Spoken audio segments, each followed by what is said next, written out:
At the time of recording this video, Thursday, July 28th, the US economy has actually shrunk for a second quarter, obviously raising recession fears.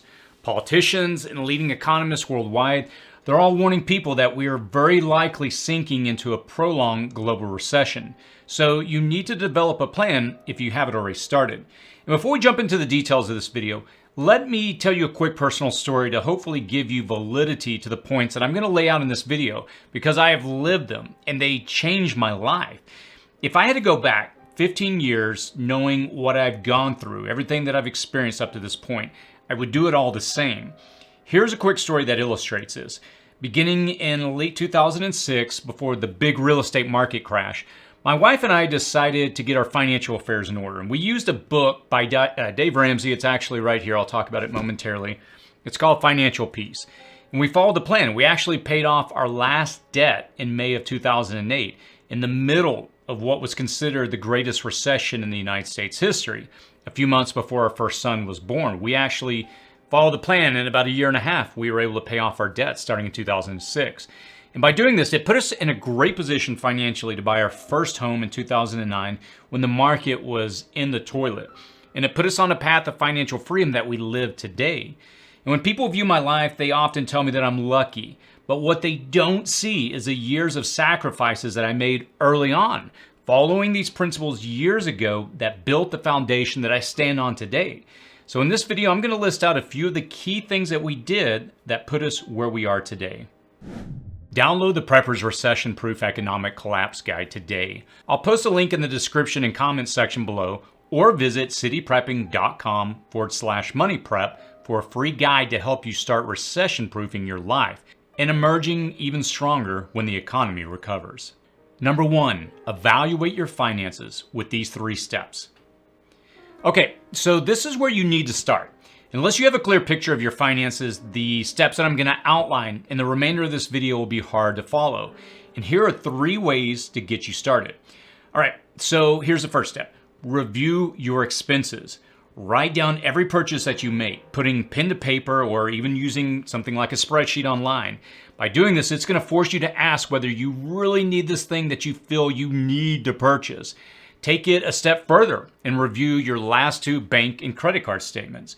Break them into categories like need, didn't really need, and waste. And you have to understand this pattern of where your money is going. Let's look at a few examples to illustrate this. 56 million Americans, they didn't use their gym memberships last year, but the cost of it is still deducted from their accounts monthly. You went to the movies or a concert, or you ate out, but if money is tight, like we may soon see in a recession, that's probably not the best use of your money. The thing is, when facing a recession, you have to position yourself ahead of it. Sacrifices, they have to be made to ensure that you don't go into debt while simultaneously you build a buffer. And 2 things that we're going to cover here momentarily. All right, there are a few free online tools and apps that would help. And FYI, I'm not affiliated with either of them, but they have helped me a lot personally. The first is mint.com. And I've used it for I don't know how many years now, and it's free. I also recently started using truebill.com, and it has helped me a lot pinpoint waste. Second, all right, the second thing to do is, now that you know where your money is going, we need to tell our money where it will go in the future. To do this, you have to build a budget. And this is where you have to start making sacrifices in preparation for a recession. This is where we cancel those unused subscriptions that we talked about in the previous point. You set your grocery bill to a fixed amount and deploy shopping strategies such as coupons to stay within or below that shopping amount. And by doing this, we force ourselves into a number. It really forces you to get resourceful very quickly. And by doing this, we want to find areas where we have ways to reduce costs. All right, third, don't use plastic. Here's a reality. You tend to spend more when you use debit and credit cards than you usually would with just cash. There's a mental disconnect between spending with a credit card or debit card versus having to physically take cash out of your wallet or an envelope to make a purchase. Cash, it's a lot more painful to use than a card. You feel it when you pass those greenbacks over. When I got serious about digging out of debt with my wife after we first got married, we would set a budget each month. And we would have it documented on paper in a spreadsheet by category. And then we would put the cash in envelopes designated for each category. When I got paid, we would go down to the bank, cash a check, withdraw the money, and we would get it in small bills, and then we would put it in envelopes. And for example, I'll give you an example here. We would put the cash in an envelope marked groceries or gas. And each month when we had to make a purchase, we would pull money from those envelopes. Increase input and decrease output. Make increasing your input and decreasing your output your personal mantra. I would encourage you to apply it to all aspects of your life. Let me start by illustrating this with input. Input is a time that you invest into something. If you are relaxing in front of the television and binge watching Netflix, you're not exactly inputting anything of value into your life. And I'm not saying that it's bad to relax. If instead you're learning a new skill that makes you more marketable, that you can add to your resume, you're using your time far more wisely. Right here on YouTube, there are hundreds of thousands of useful videos, many on this channel. There are websites like Skillshare.com and Udemy.com. Again, I'm not affiliated with either of those websites, but they have a lot of courses that you can learn online. There is a payment involved with them, but for me, when I use those services, I knew I was investing in my own life. I was providing input that eventually paid off over the long haul.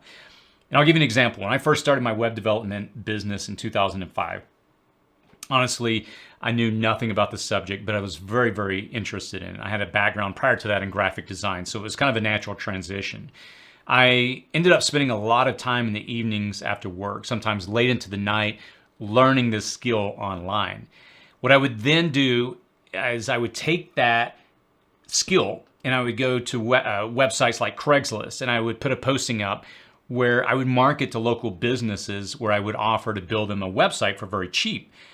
And what I would end up doing is typically meet them at a coffee shop or restaurant, and we would agree on the details for the project. And then I would start it. And I barely knew what I was doing, but by putting myself in that position with a contract, taking those skills I was learning, it forced me to learn that skill.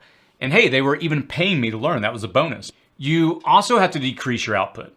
We are a throwaway society that's really built on tossing items that we no longer need.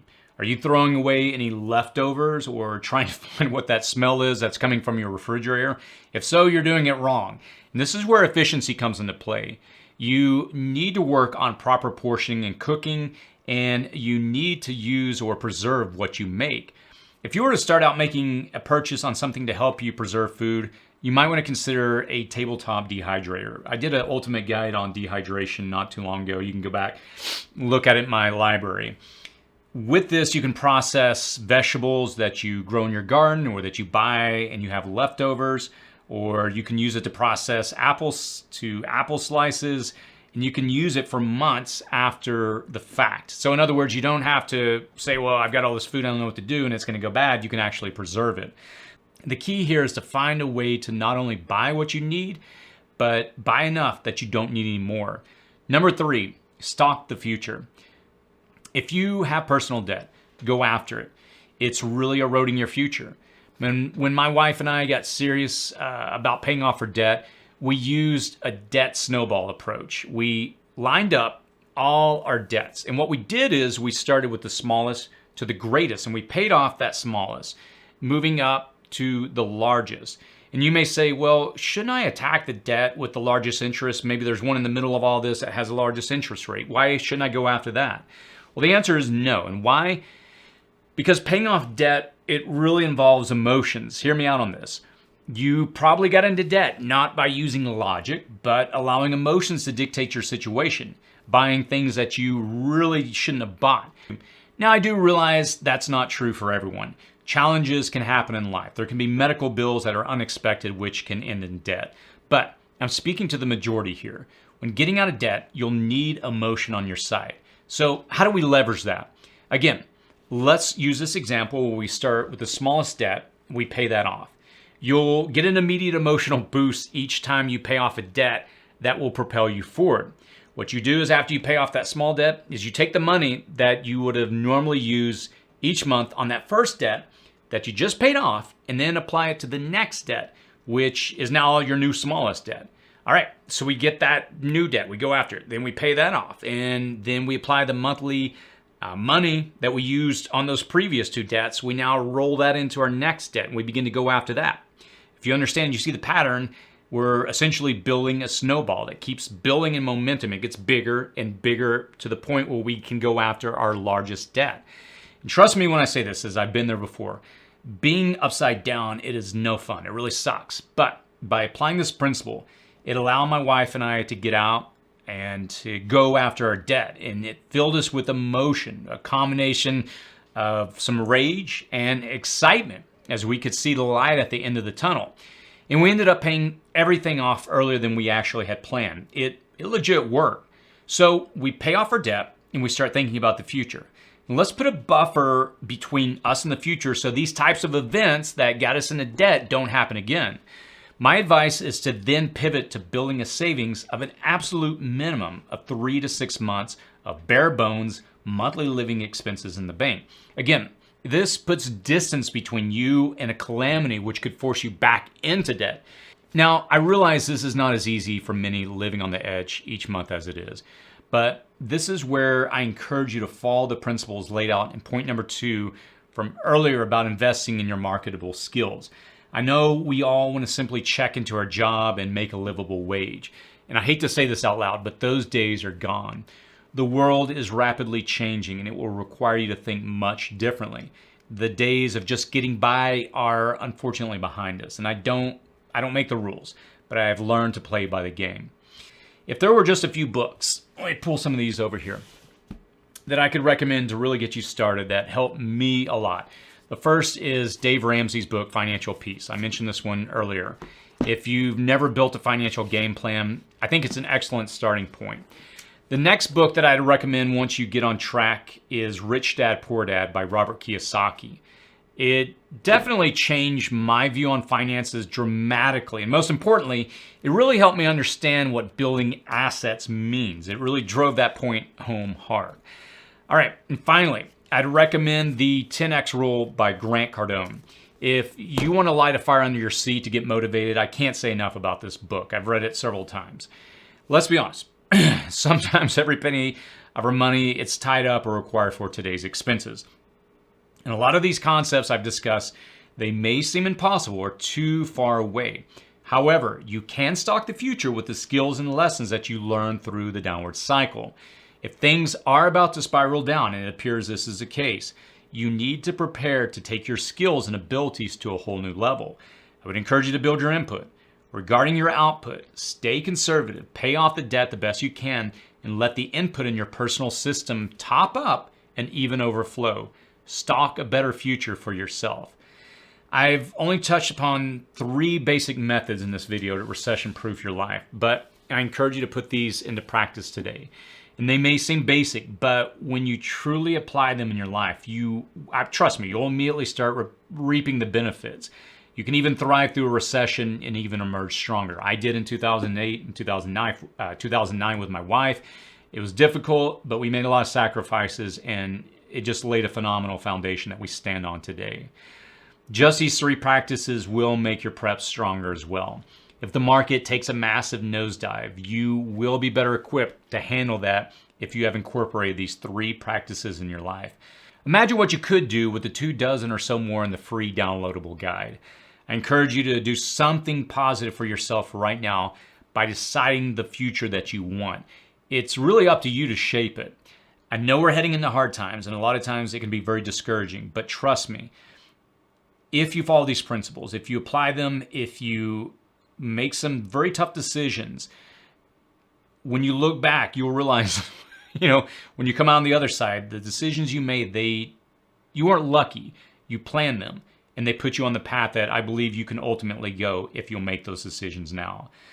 I've had to make a lot of difficult decisions in life, but they all led me to where I am today, and I know you can do the same. As always, stay safe out there.